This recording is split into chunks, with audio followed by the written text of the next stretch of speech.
Ya. Según esto, continúan viendo la misma ventana, así que ahí está. Bien, ahora sí estaríamos grabando. Como contaba, el antiguo régimen es toda esta época de los reyes absolutos, ¿cierto? Quien va a gobernar Francia en ese momento va a ser Luis XVI, el personaje que vemos a la izquierda, y María Antonieta, su esposa, la reina, quien vemos a la derecha. Durante esta época, 1700, finales de 1700, ¿cierto? Estos personajes, como vemos, está toda esta época de moda del barroco, todo esto que es una moda estética que recarga mucho y trata de demostrar mucho lujo. Tenemos un personaje ahí con unos mantos, ¿cierto? Como de demasiado lujoso. Los florines de Francia en su capa, ¿cierto? Los collares enormes, probablemente con joyas de oro, etcétera. Y todo esto era para demostrar más que nada el poderío que él tenía. Francia durante esa época tenía un extenso territorio el cual dominaba y Luis XVI era heredero de Luis XIV, que había sido uno de los reyes o uno de los reyes más importantes de la historia. ¿Qué pasa con este muchacho? Que en el fondo va a vivir de las glorias pasadas y se aprovecha también de su posición privilegiada y en las guerras, las constantes guerras, mantener la frontera y todo eso a Francia le va a ir trayendo un desgaste económico el cual va a pagar el Estado llano, dígase comerciantes, campesinos, artesanos, etcétera.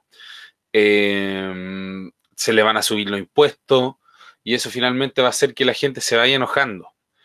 Qué coincidencia, ¿cierto? Es como cuando aquí se subieron los 30 pesos del metro.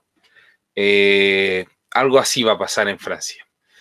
¿Qué más? Detrás de todo ese lujo que usted puede ver, eh, debemos decir que debe haber un olor bastante fétido, ya que en esa época no habían baños en ese palacio, el Palacio Versalles, ¿cierto?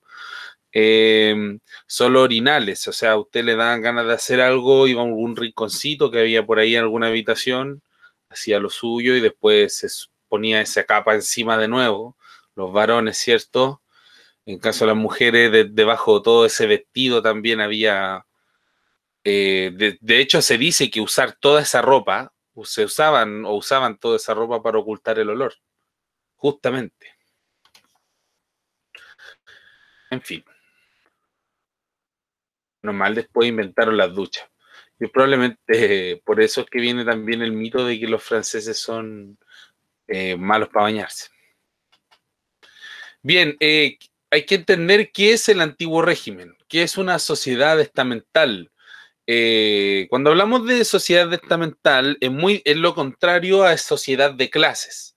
Hoy en día, muchos de ustedes quizás han escuchado hablar con todo este tema lo que se le llama el estallido social, la revuelta social, le dicen otros, no sé cómo puedan llamarlo.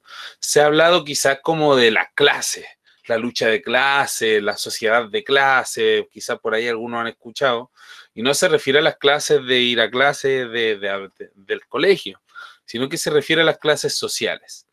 Las clases sociales son esta clase baja, clase media, clase alta, ¿cierto? Donde esa clase, ¿qué lo determina?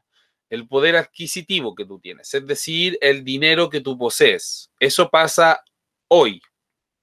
Pero antiguamente, el antiguo régimen poseía una sociedad estamental, es decir, que tenía estamento. La palabra estamento viene de una piedra, ¿cierto? Que se coloca en la base de un edificio. Son algo que no se mueve, inamovible, algo que no puede cambiar. Y la sociedad en ese entonces era así, era estamental.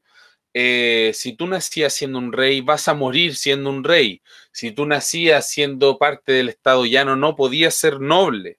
Nunca ibas a poder ser noble y viceversa. El noble que era poseía alguna tierra, un duque, no sé, un conde, no va a poder ser un simple plebeyo, ¿ya? O no va a poder llegar a ser el rey porque no es el hijo del rey.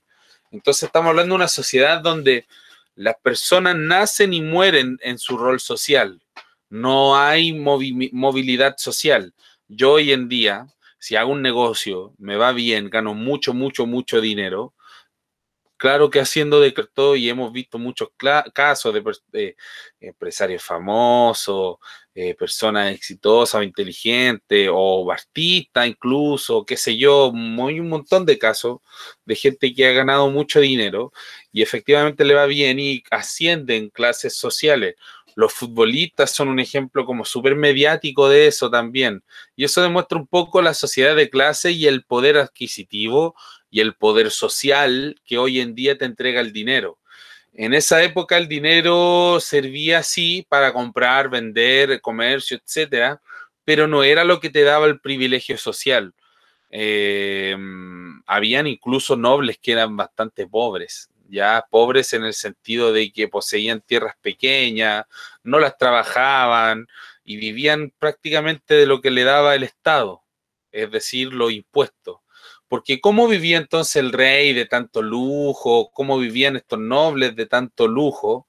Bueno, principalmente porque todo lo que eran los no privilegiados, aquí los que muestran acá, burguesía, que eran los comerciantes, los artesanos, campesinos y grupos marginales, dígase delincuentes, contrabandistas, eh, no sé, pues todo lo que quieran incluir como grupos marginales, ¿ya?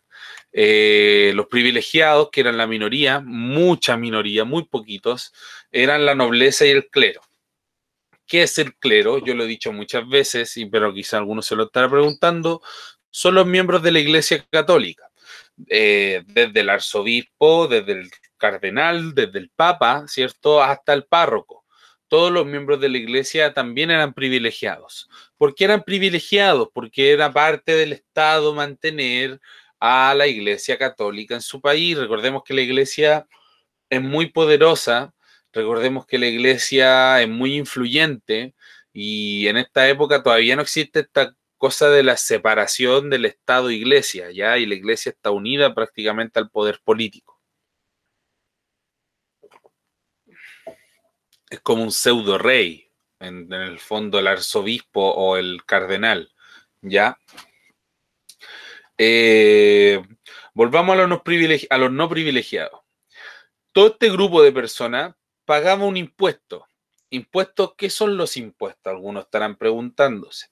Los impuestos son cantidades de dinero o de mis bienes, porque han habido sociedades en que yo he pagado con bienes materiales como impuestos. Eh, es una cantidad de dinero que yo aporto al Estado, ¿ya? Aporto al Estado para que el Estado invierta en los bienes públicos. Para este entonces un bien público va a ser mantener a la nobleza y el clero. Mantener al punto de qué? De que se le pagaba todo, muchachos. Todo, todo, todo. ¿Por qué? ¿Se acuerdan cuando el año pasado veíamos este tema de la sociedad medieval? ¿Se acuerdan que veíamos este tema de que la nobleza, que eran estos caballeros medievales, también eran los encargados de proteger al campesino y al artesano dentro de sus feudos? Ya, pues desde esa época viene esta idea de que por eso se le trabaja a estos personajes. Pero para esta época, que ya hay ejércitos nacionales, hay industria, comerciantes, los mismos burgueses que tienen mucho dinero pagan incluso ejércitos privados. Entonces, para esta época el noble no es más que un triste zángano, dueño de territorio y que trata y se aferra un poco a las glorias pasadas. De hecho, un ejemplo español de eso es Don Quijote. Don Quijote es un hidalgo, que es un noble de poca monta. Un hidalgo es un hijo de algo, alguien que desciende de algún noble importante, pero él no es noble, en el fondo es un simple personaje, ¿no? Y eso demuestra un poco la decaída de la nobleza para esta época. La nobleza ya son netamente, no sé cómo llamarlo, eh, parásito. parásitos del Estado, básicamente. Entonces la burguesía, que como lo muestra ahí estos caballeros que tenían mucho dinero y además como tenían dinero, podían acceder al estudio. Entonces al acceder al estudio van a aprender todas estas cosas que hemos venido viendo de las clases anteriores con la ilustración, y ellos van a aprender todas estas ideas de la igualdad ante la ley, de los derechos y cómo va a haber una sociedad de igualdad ante la ley si hay personas que son de primera y otros que son de segunda, ¿cierto? ¿Cómo van a ver, cómo vamos a estar hablando de igualdad ante la ley si el rey es la ley y no hay una ley escrita? O sea, él hace lo que quiere. Entonces, ¿cómo vamos a hacer? Entonces ahí empieza a gestarse todo esto en la cabeza y decir, oye, entonces está mal todo esto, po. Nosotros no vivimos libres, vivimos esclavos de este sistema antiguo de que ya no sirve. Y ahí empieza a gestarse un poco toda esta idea, ¿ya? Así nace intelectualmente todo lo que es la Revolución Francesa.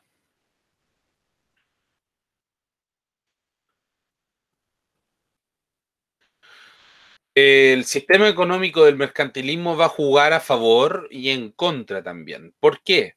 La riqueza de un país se mide en oro, ¿cierto? Todo negocio que implique la fuga del oro es mal mirado. Es decir, todo negocio en el cual yo esté pagando o esté invirtiendo más de lo que voy a recibir como ganancia va a ser mal mirado. Y y es por eso que la burguesía sufre restricciones estatales en la economía. El rey derrocha la plata de los impuestos en fiestas y guerras. Ya, lo que pasa es que el rey se cree, también vive como esta idea de las glorias pasadas y paga las guerras y paga su lujosa forma de vivir, porque tampoco no es que el rey diga, oye, se me está acabando la plata. Yo creo que vamos a dejar de tener tantos lujos, voy a vender alguna joya y no vamos a hacer la fiesta el sábado, ya no vamos a hacer el asado el sábado. No, o sea, él no va a dejar de vivir como un rey, ¿ya? Lo que va a hacer va a subir los impuestos. Entonces va a llegar un momento en que estos comerciantes burgueses, personas que también estudiaban, leían libros, qué sé yo, va a llegar un momento en que van a decir, oye, ya los negocios, estoy saliendo para atrás con el negocio porque tengo que pagar, al final trabajo y le tengo que pagar todo al Estado y no me está funcionando nada esto y mira cómo lo pasa el rey, pues, y yo trabajo día y noche. Aquí es cierto la clásica del caballero dueño del negocio. No, aquí yo trabajo día y noche, me expongo a los asaltos, ¿cierto? Y mira el rey cómo vive de lujo y a ellos no le importa nada, oídos sordos. Bueno, pareciera que el mismo discurso se viene repitiendo hace muchos, muchos años atrás y no importa, ¿cierto?, la época ni el tipo de liderazgo. Pareciera que siempre ocurre esta desconexión entre lo que está al mando y las clases más bajas. Eh, entonces se entrelazan y se unen también dos ideas importantes. La idea de la ilustración, que proponen una sociedad de igualdad, de libertad, de igualdad ante la ley, con derechos, con deberes, ¿cierto? Y también estos cuestionamientos al antiguo régimen. Se mezclan esta idea. Ya no es, porque antiguamente, o sea, hasta que no pasa esto, la ilustración es netamente así como una idea, un hiperío, una cosa utópica, así como, oye, ¿qué esto de hoy? La ilustración, la igualdad, hoy quieren que los negros sean libres, ¿qué le pasa a estos locos? Van a la universidad a puro estudiar tonteras. De eso se pensaba la ilustración.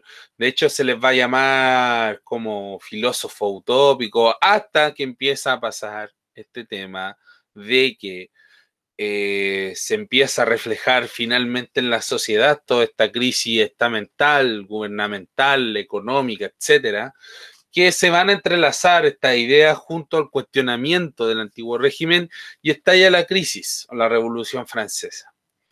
O sea, un poquito de ideas, un poquito de malestar y ¡pum! Tenemos una crisis social. Ese esquema está muy mal hecho, así que lo vamos a saltar. El juramento de la Sala de la Pelota fue una especie de asamblea que se creó eh, para ponerse de acuerdo qué se iba a hacer ante tanta injusticia. Y como podemos ver en la foto, los que en realidad se juntaron no fueron precisamente las personas campesinas. Fíjense bien los atuendos que usan. El pueblo sigue la sesión y da su apoyo en la calle, ¿ya? Arriba podemos ver al pueblo, a los campesinos aplaudiéndole a estos personajes. ¿Pero quiénes son estos personajes? Bailey, presidente de la asamblea, lee el texto del juramento. Un monje, un abad y un pastor protestante se ponen de acuerdo, ¿cierto? Como que están conversando. Robespierre, que es uno de los jacobinos, y vamos a ver su importancia después en esta historia, está el conde de Mirabeau y Gerard, el campesino, que es uno de los eh, burgueses más pobres. Y ahí vamos a ver qué importancia tiene cada uno. Pero fíjese algo de la pintura. Lo que tenemos aquí son burgueses, personajes bien vestidos, que se nota que tienen un acceso a ropa, calzado, porque en esa época no cualquiera tenía zapatos incluso, su abrigo, eh, están leyendo y están haciendo un juramento por una sociedad igualitaria y libre, ¿ya? Y vemos a la gente fuera de esta escena, como un adorno al campesino, al más pobre, ¿cierto? Aplaudiendo. Esto habla muy claro de quién gesta también esta revolución. Cuando hablamos de la independencia en América, yo dije que O'Higgins, Carrera, Rodríguez eran personajes adinerados, ¿cierto? Nuestros libertadores son personajes adinerados, los criollos son personajes adinerados. Pagaron por esta revolución. Eh, y en el fondo el campesino no es más que este personaje que acompaña, que le da la masa, que va a ayudar a que se cumpla este objetivo. Pero es una masa dominada a través de los medios, a través del trabajo, porque estos artesanos son también dueños de negocio y hacen trabajar a estos personajes. Entonces ahí se va a dar toda esta asociación. Esta época es una revolución de la burguesía. La burguesía es la que da el golpe para llegar al poder, ¿ya? Ojo ahí. La gente va a actuar, pero va a actuar en 1789, el 14 de julio, cuando finalmente en la toma de la Bastilla es que los burgueses van a necesitar la ayuda del campesino ya para tomarse la Bastilla. ¿Y qué es la Bastilla? Es el fuerte y la cárcel de París. Lo que ocurre ahí al tomarse esto es que en ese lugar también abajo de la Bastilla se guardaban todos los armamentos y la pólvora del ejército francés, por lo menos lo que había en la región de la capital de Francia. Entonces, al hacerlo así, dieron un golpe clave inmediatamente, dejaron al ejército sin armas, sin pólvora, sin nada que defenderse. Y una multitud enojada, porque eran mayoría además, estamos hablando de toda la gente, todo el pueblo, todo París contra el ejército, los expulsan, ¿ya? El 14 de julio de 1789. ¿Cómo se llegó a esto? ¿Por qué se llega a esto? Precisamente por el tema que habíamos visto anteriormente, que es el malestar nuevamente de la burguesía. Recordemos que el rey derrocha la plata en impuestos en fiesta y guerra, ¿ya? Lo que pasa con los impuestos es que va a llegar un momento en que el rey no va a encontrar nada mejor que subirle los impuestos a la harina.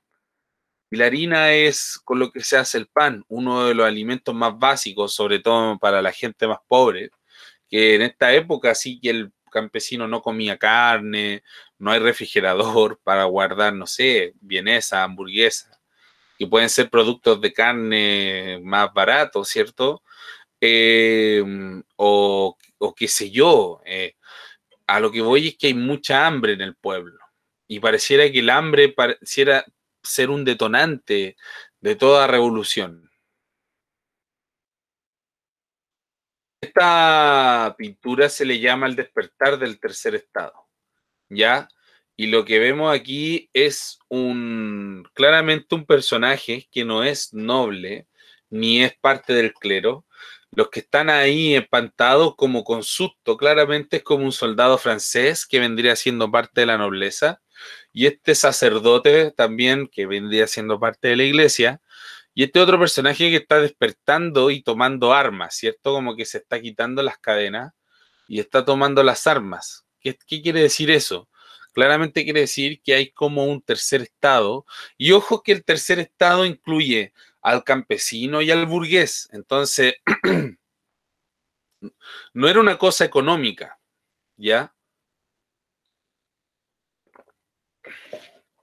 Y aquí vemos esta representación del miedo de la élite frente al despertar de la gente.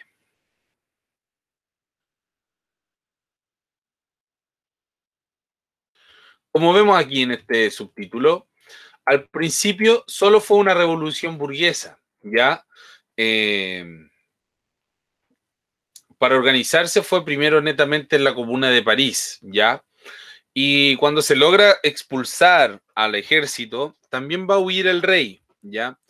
Y una de las primeras reformas que se va a hacer mientras el rey va a esconderse, porque de verdad va a huir a esconderse, va a ser la confiscación de los bienes de la iglesia, constitución civil del clero. La iglesia era privilegiada y símbolo, por lo tanto, del antiguo régimen, y la atacan. Pero no se le ataca como ven aquí de una forma de que van y la queman y, ¡guau! Y escriben 666 en la pared. No, no. Lo que se hace es quitarle el poder. ¿Qué poder? El poder civil, muchachos. La iglesia hasta ese entonces era quien llevaba el registro de las personas que nacían, los muertos, los matrimonios, los hijos, etcétera. No existía el registro civil. Hoy usted tiene un carnet, tiene un RUT, tiene donde aparece su estado civil, su género, etcétera. Y ahí usted se puede identificar como un ciudadano chileno, ¿cierto? Pero en ese entonces esto no existía, esto lo llevaba la iglesia. Y se le va a dar el poder de eso al Estado. ¿Ya? ¿Por qué? Porque no todas las personas son católicas, muchachos. ¿Y qué va a pasar? Que la iglesia en ese entonces discriminaba. Si tú no eras católico, no te inscribía. Y por ende, si no eras católico, no eras ciudadano. ¿Me entiendes? Entonces hay una especie de discriminación. Finalmente, esto se acaba y se le quita ese privilegio a la iglesia. Y se acaba oficialmente esta sociedad estamental, donde hay nobles y plebeyos, donde hay eh, privilegiados y no privilegiados. Ahora que el Estado lleva la cuenta de las personas y le otorga este derecho de ciudadanía, es el Estado el que hace raya la cancha nuevamente, empareja el terreno y dice, ahora somos todos iguales. Todos los que nazcan en Francia son todos iguales ante la ley, ¿ya?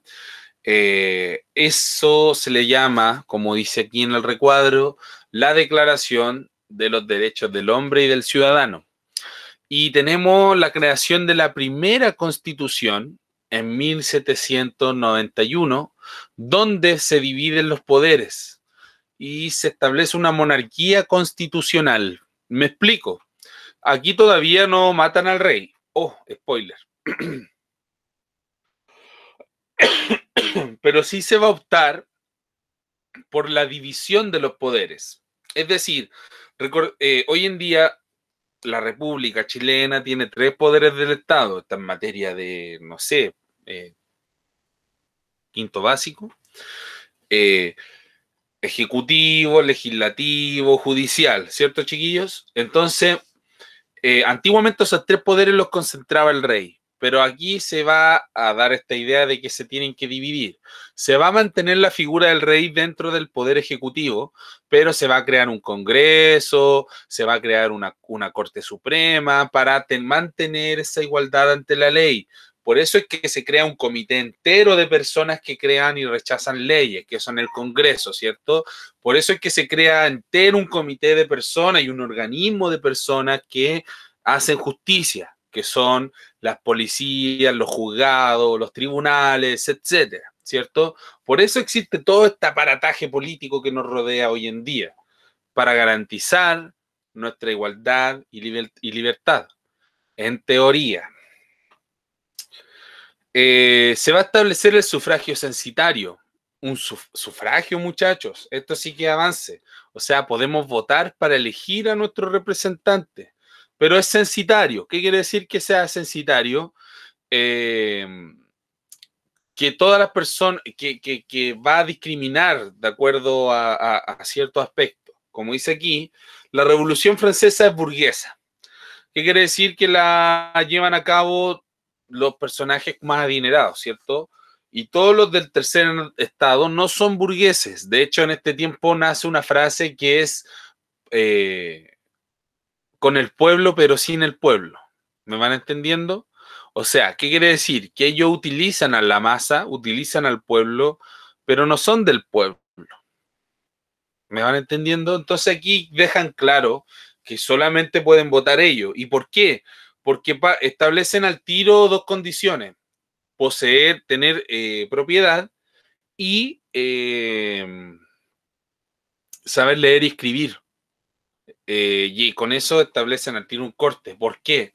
Porque la mayoría, si es que no la totalidad de los campesinos en Francia, para este entonces van a ser analfabetos, ¿ya? Incluso miembros de la nobleza eran analfabetos. ¿Qué pasa? Que la burguesía era más culta porque tenía acceso a la cultura, tenía dinero, recordemos, ¿ya? Entonces ahí establecen un poco este límite. Eh, no, estamos bien, estamos bien. Libertad de comercio y fin de las restricciones económicas que imponía el mercantilismo de la corona francesa. ¿Qué pareció lo que pasaba acá en América? ¿Ya?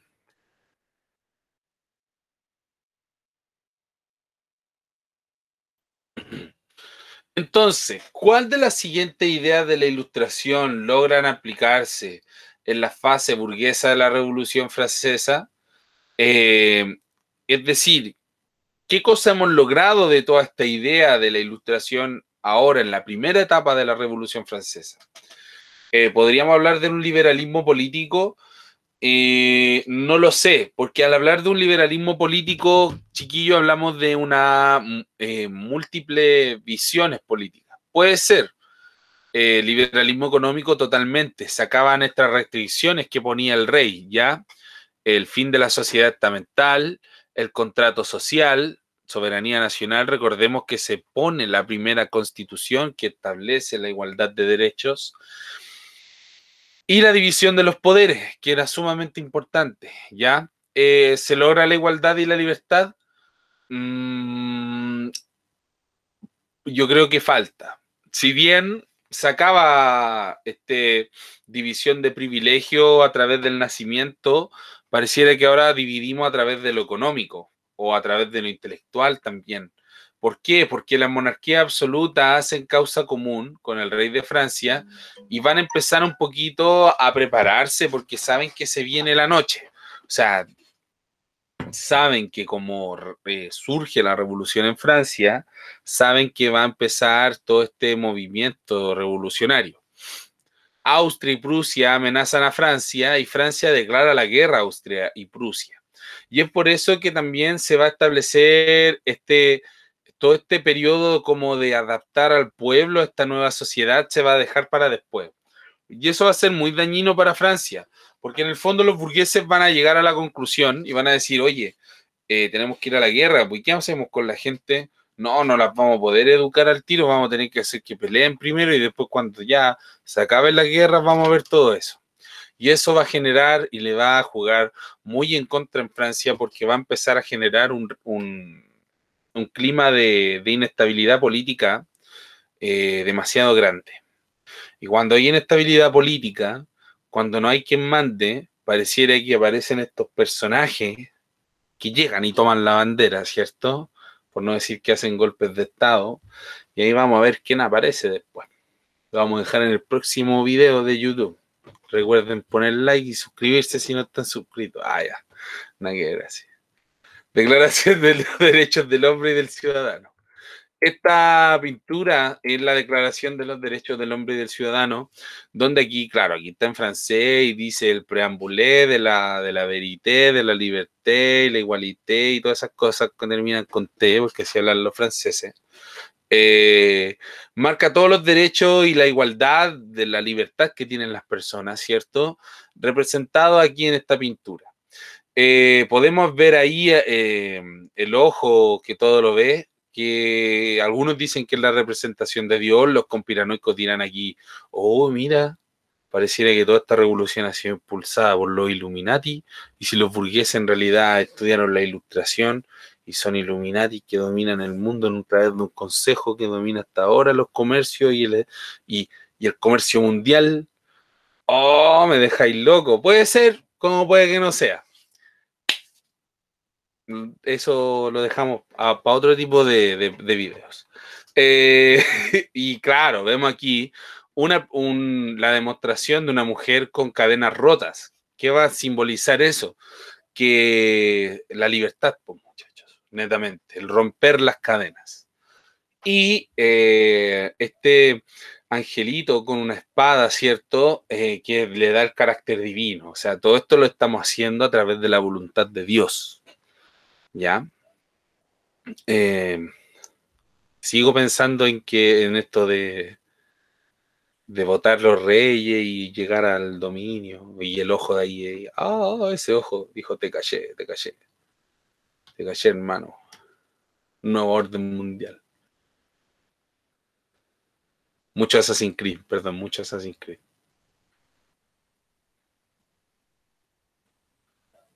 Huida de Luis XVI y la familia real.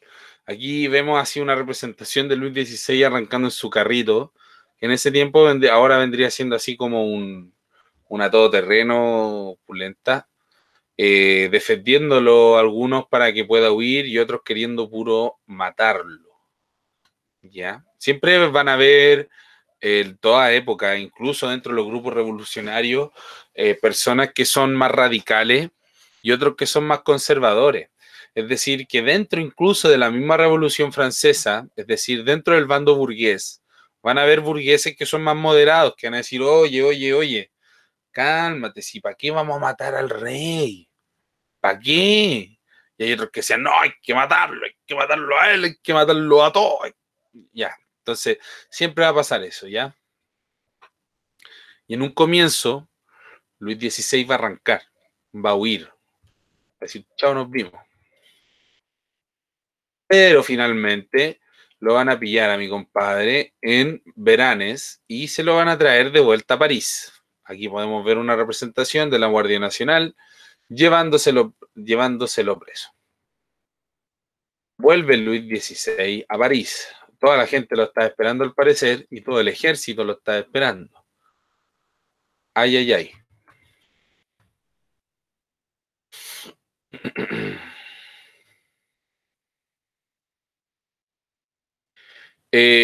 Todo esto va a traer a Francia, va a estar dentro del ojo del huracán. No solo de toda Francia, porque toda Francia va a viajar a París para ver la muerte de Luis XVI, pero no solo eso, sino que toda Europa va a estar pendiente de lo que pasa en Francia, ¿ya? Toda Europa va a estar viendo, oye, ¿qué le pasó a los franceses? Mira, les bajó el odio con el rey, lo van a matar, qué terrible, pero si al rey le da el poder Dios, ¿cómo hacen eso? Son un pueblo maldito, ¿cómo se les ocurre? Eso es lo más probable que pensaran en el resto de toda Europa, ¿ya? Recordemos que muchas veces las sociedades actúan bajo el miedo, una forma de mantener el orden. La Marsellesa, que es el himno nacional francés, lo vimos en la clase anterior, nace durante este periodo, ¿ya? Y es un canto a la igualdad y a la fraternidad y la igualdad de derechos ante la ley, qué sé yo, que es como cantar o el asilo contra la opresión, que también es lo mismo, es la misma idea del himno nacional de Chile, ¿ya? Que también habla de eso. ¿De qué habla el himno de Chile? De un país libre que se liberó de España, ¿cierto? Y en la copia feliz del Edén y el asilo contra la opresión, eh, recibe los votos de las personas libres, bla, bla, bla, ¿cierto? Eh, en esta época estaba de moda esa ola es un país libre, no tenemos rey. Chao. Hago los reyes. Ahora somos puros cabros bacanes. Bueno, podemos ver aquí en el análisis de alguna de la letra en español de la Marsellesa, cierta referencia política, como lo que acabamos de hacer con el himno chileno. Yo traje la Marsellesa porque estamos viendo la Revolución Francesa, ¿ya? Contra nosotros, ahí dice, vamos hijos de la patria, que ha llegado el día de la gloria. Contra nosotros se alza el sangriento estandarte de la tiranía. La tiranía es la dictadura, ¿ya? Y el estandarte de la tiranía, claro, encima tienen al rey cruel que mata sin piedad y no discrimina y es un desgraciado guatón que se come todos los impuestos. Que era guatoncito Luis XVI. Era bueno para la comida. No oír rugir las campiñas, estos feroces soldados. Claro, las campiñas son el campo es como decir las parcelas, es como decir tratar de soldado al campesino, ¿cierto? Ay, son fuertes los campesinos, van a por ti, maldito. Vienen a degollar a nuestro hijo y a nuestra esposa, claro, pues viene todo ese tema, ¿ya? Aquí viene en otra parte, por ejemplo, que dice. A las armas, ciudadanos, formar vuestros batallones. A las armas, ciudadanos, o sea, te está tratando de ciudadanos, ya no haría un súbdito del rey, habría un ciudadano que tiene derechos y deberes, toma tus armas, defiende tus derechos. Marchemos, que una sangre impura empaque nuestros surcos, ¿cierto? ¿A qué se refiere esa frase?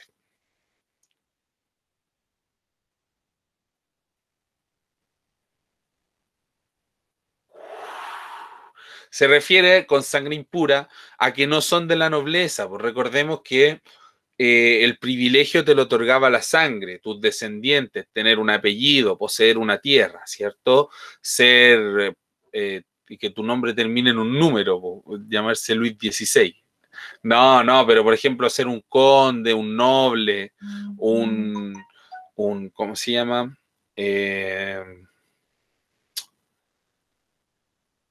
con los otros dueños, los condes, los duques, que son los dueños de los otros territorios, ¿cierto?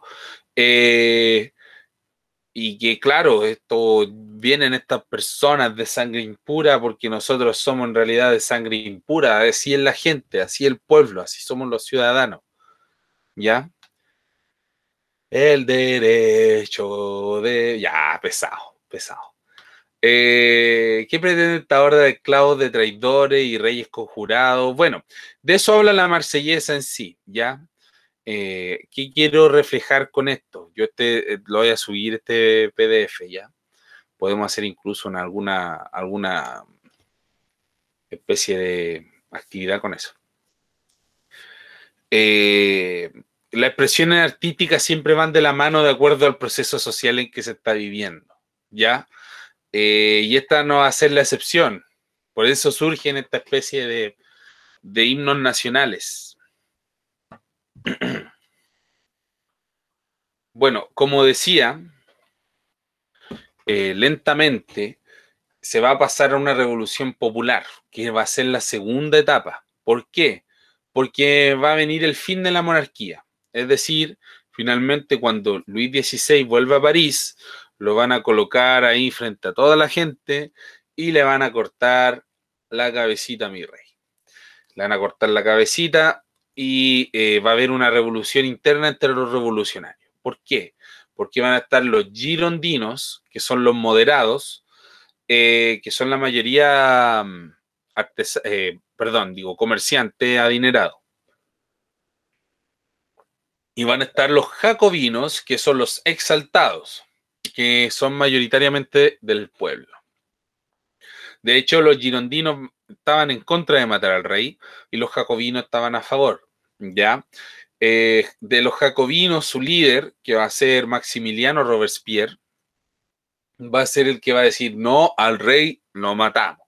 Y lo mataron. Entonces ahí se va a generar esta división. Ojo, que esta división va a traer una inestabilidad política que le va a abrir el paso a otro personaje después. La constitución con voto universal masculino. O sea, ahora los jacobinos tomaron el poder, Maximiliano Robespierre toma el poder y dice, ya mató al rey, todo bacán, y dice, desde ahora en adelante en la constitución van a votar todos los hombres. Las mujeres no todavía, ¿ya? La Revolución Francesa se hace popular. Todo independiente de su sociedad pueden participar. O sea, ahora ya no importaba la religión, no importaba si eras pobre, no importaba si trabajabas en el campo, ¿cierto? Podíais votar por tu nuevo representante. Si es que eras hombre, las mujeres fuera todavía. Discriminación totalmente, totalmente. Para conservar la Revolución Francesa como revolución popular, los jacobinos dirigen una verdadera dictadura, la dictadura del proletariado, la dictadura del terror, dicen ahí. ¿Y por qué? Porque todos los que estaban en contra de Robespierre, se les cortaba la cabeza, ¿ya? La revolución se radicaliza. Hoy en día se los funa, en ese tiempo se les cortaba la cabeza, así que los funados agradezcan. Pesadito. Ya. Se eliminan todas las libertades individuales con el objetivo de proteger la revolución y asentar la república. Eliminemos a todos los que estén en contra de la libertad. Bueno, así era la cosa, ¿ya? Por eso yo digo que no importa, o sea, aquí se está matando gente en nombre de la libertad, de la revolución, de la igualdad. Cuático, cuático. O sea, no es la idea, no son las ideas lo que echan a perder quizás los movimientos sociales o políticos, sino que son netamente las personas, ¿ya? Y Maximiliano Robespierre claramente tenía un tornillito suelto al querer matar a tanta gente, ¿ya? Se eliminan todas las libertades individuales con el objetivo de proteger la revolución y asentar la república. Es como cuando sale cierto personaje en la tele diciendo que hay toque de queda eh, claro, proteger la libertad y todas esas cosas, ¿cierto? Esos discursos los hemos escuchado muchas veces. Y es que todas las clases políticas y al parecer todos los políticos que quedan en jaque y que tienen estos periodos de crisis empiezan a manipular un poco el significado de las palabras. Hemos escuchado hablar de paz, hemos escuchado hablar de seguridad, en fin, con el fin de justificar medidas que en el fondo, ¿para qué estamos con cosas? Son dictatoriales, ¿ya? O sea, no te vaya a contagiar más o menos de las 10 de la noche a las 5 de la mañana, por ejemplo. Se eliminan todas las libertades individuales con el objetivo de proteger la revolución y asentar la república. Nueva religión inspirada en la diosa razón. ¿En serio, Maximilian Robespierre? ¿En serio? ¿En serio una nueva religión inspirada en la razón? O sea, ya está bien. Pero ¿no es contradictorio un poco hacer un culto a la razón? Como que nublamos la idea de la razón, o sea, llegar a una conclusión razonable, tener la razón, significa que tú pasaste por todo un proceso en el cual cuestionaste todas las cosas, ¿cierto? O sea, no es que yo diga que, bueno, yo puedo aparecer frente a usted y decir, chiquillo, yo soy flaco. Y usted me va a decir, ya, pero profe, ¿qué le pasa? Chiquillo, yo soy flaco, tengo la razón. Y puedo decir que porque yo le rezo a la diosa de la razón, tengo la razón. Pues entonces, ojo cuando exacerbamos la idea, chiquillos. Aquí tenemos un claro ejemplo de cómo echar a perder una revolución. ¿Ya? cómo empezar a, es un poco lo que hace Maduro y lo que hizo Maduro con Venezuela, ¿ya? O sea, Maduro apareció en la tele diciendo que apareció un pajarito con el espíritu de Hugo Chávez y le habló de lo que tenía que hacer. O sea, aquí estamos hablando del mismo nivel, ¿ya? El mismo nivel de desvirtuación de un líder que ya no haya que hacer, ¿ya? ¿Qué va a pasar finalmente? Que el mismo pueblo, que era lo que tanto él defendía, se va a sublevar contra Robespierre. Y Robespierre finalmente se le corta la cabeza. Palo, no, como nada que ver. Ojo por ojo, diente por diente. Muere muere como su forma favorita nuestro amigo Maximiliano, porque se había vuelto loco. Y finalmente el mismo pueblo que lo toma preso y lo ejecuta en la plaza. Harta sangre en la plaza en esta época. En esta etapa popular de la Revolución Francesa, ¿cuál de las siguientes ideas de la Ilustración logran aplicarse? El liberalismo político, sí, porque tenemos ahora claramente dos bandos políticos, los girondinos y los jacobinos, ¿cierto? El liberalismo económico lo dejamos un poquito de lado, ¿cierto? Porque yo creo que no, durante esta época la economía no se vio muy bien afectada. El fin de la sociedad estamental, claramente, aquí ya se mató al rey y todos los que estuvieran en contra. Contrato social, soberanía nacional, sí, recordemos que ahora hay voto universal, lamentablemente solamente para hombres, y la división de los poderes claramente marcada, ¿ya? Eh, ¿Se logra la igualdad y la libertad en esta fase radical de la Revolución Francesa? No, claramente no, porque, bueno, hay personas que apoyan este tipo de conducta, por ejemplo, durante la Guerra Fría y parte de las personas que son marxistas proponen de que efectivamente tiene que haber una lucha armada en el cual se tiene que asesinar a todos los que están en contra para que se establezca una nueva sociedad. Y claro, esos son amantes de esta idea de Maximiliano Robespierre, ¿cierto? Pero, o sea, no sé, yo creo que andar psicólogo si pensáis que hay que matar una parte de la población para establecer una sociedad mejor, o sea, no sé. Aló, aló. Ay, me retrocedí. Bien, aquí tenemos una representación artística de cómo matan a Luis XVI. Lo ejecutan por traidor, por renunciar, por huir de París, ¿ya? Y se instaura la República y el año cero. Por eso es que pasa eso, ¿ya? Eh, los franceses se les va a ir un poco de las manos esto, ¿ya? Y van a como querer empezar la historia de nuevo un poco, ¿ya? No lo voy a... No vamos a ver el calendario nuevo, no es necesario. No vamos pero la cosa que veo es que quiero que vean que llegaron al punto de que para ellos era un hecho tan importante esto que había pasado.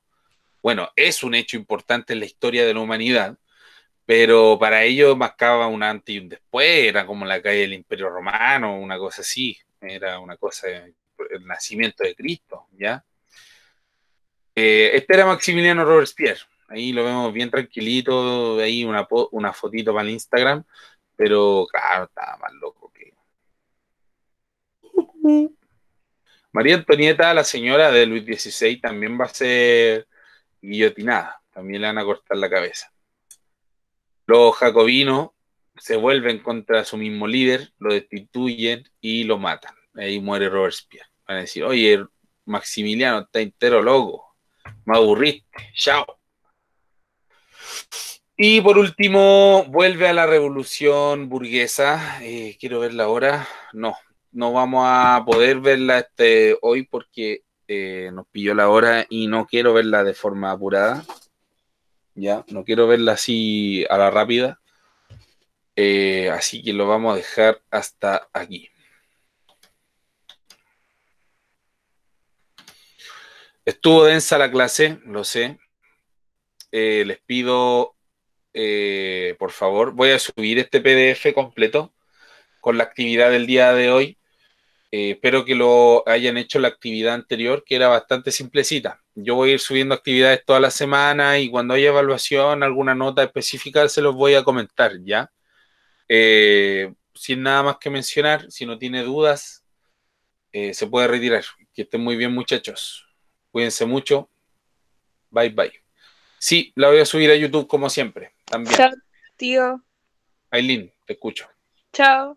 Chao, chao. Cuídese. Usted igual.